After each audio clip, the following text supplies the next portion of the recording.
Howdy and a big welcome back to Yak-City Gaming, everybody, as once more today we're going to pick up the Kyle Oliver closing pitcher road to the show here in MLB 16 The Show. If you're new to the channel, right now is your time to subscribe. You want to stay up to date with this series. So I had a suggestion to change the delivery of Kyle Oliver, who is a lefty, to another very dominant lefty, well, last year, 2015, you want to say that, in Brett Cecil. We played Showcase Game 1, let's play Showcase Game 2. You see, Oliver walked away with the victory in his first game of the Showcase. He had 2 punch-outs and really had a masterful performance. Otherwise, potential is up to a B now, so he's trying to work on potentially getting up to be a little bit closer to a top 10 draft pick. Of course, you don't want to go there, but given the closing pitching type deal, should be able to get there in 2 years to the majors, and then maybe the top 10 team is in fact a better team in 2 years. So it is going to be Central versus East by the looks of it, and we're going to get in there and we're going to hopefully pitch a solid game. Oh my boy, it is 5-3 final, and Kyle Oliver does not get into this game at all. I don't think I've ever seen this in the Topps Amateur Showcase, where the road to the show player does not play at all. We're going to autosave, and we're going to go right into the draft. Okay, that is absolutely baffling to me, but let's get into it and see where we end up going, and we're going to, well, wait through this, just this little bit of introduction to the draft. I'm assuming probably the second round is where we'll end up going, just based on only getting one Topps Amateur Showcase pick. And you're going to see here round number 2, like I had said, and let's fast forward to the pick. And we are going all the way to number 28, the Chicago Cubs.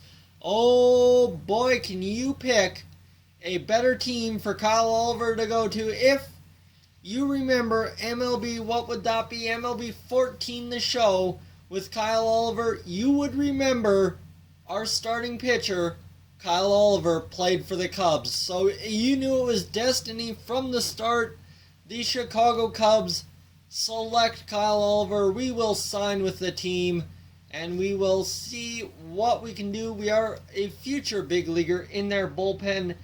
Right now in Double-A, we are set as the closer, which is alright. We are ahead of Starling Peralta, who is a 55 overall D potential, so we can take his job. Really not a lot of solid potential here in the bullpen, other than Hector Rondon, who should be leaving in free agency at the end of this year. So he's either going to get paid the big bucks, or he's going to leave.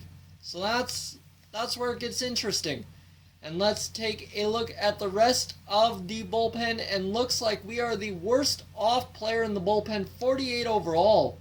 Really, Kyle Oliver rated at a 48 overall when realistically he is a 52. That's kind of a glitch right there, I would say. But let's play the first Double-A game.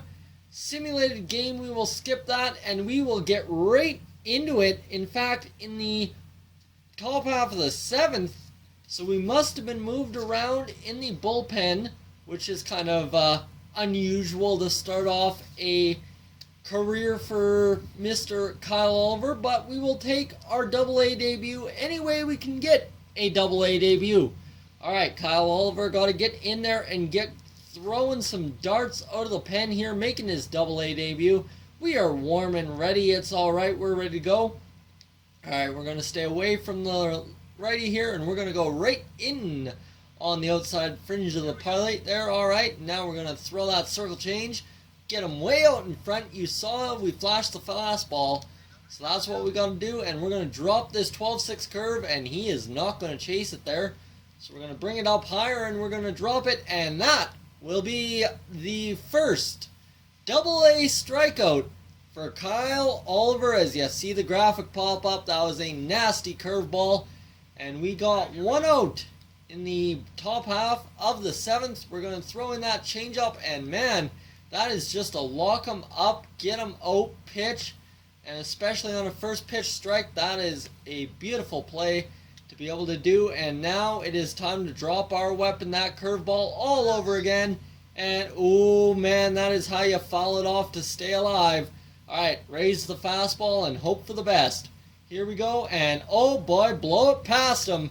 Give Oliver 2 straight strikeouts here. They're going to pinch hit for Stuart iJams. Okay, that is quite the name, iJams, but we'll give it to him anyway.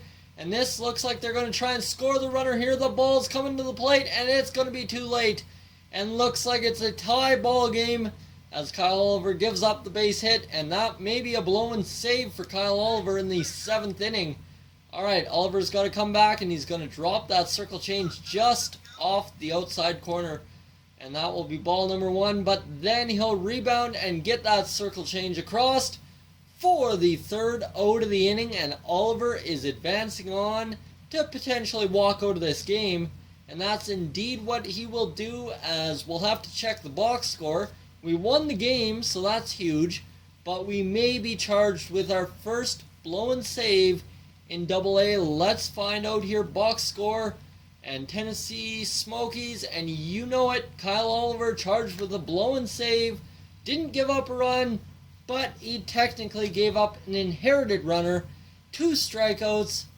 Not the best effort, but not the worst effort either. Guys, thank you for tuning in to this edition of the Kyle Oliver RTTS here on Yak-City. If you're new to the channel, please subscribe. If not, leave a like, and I will catch you guys in next one. Hey guys, thank you for tuning in to this edition of Yak-City Gaming. If you're new to the channel, I suggest you check out these playlists to my right. I've got some awesome videos for you to browse through. And if not, guys, thank you for tuning in, and I'll catch you guys in the next one.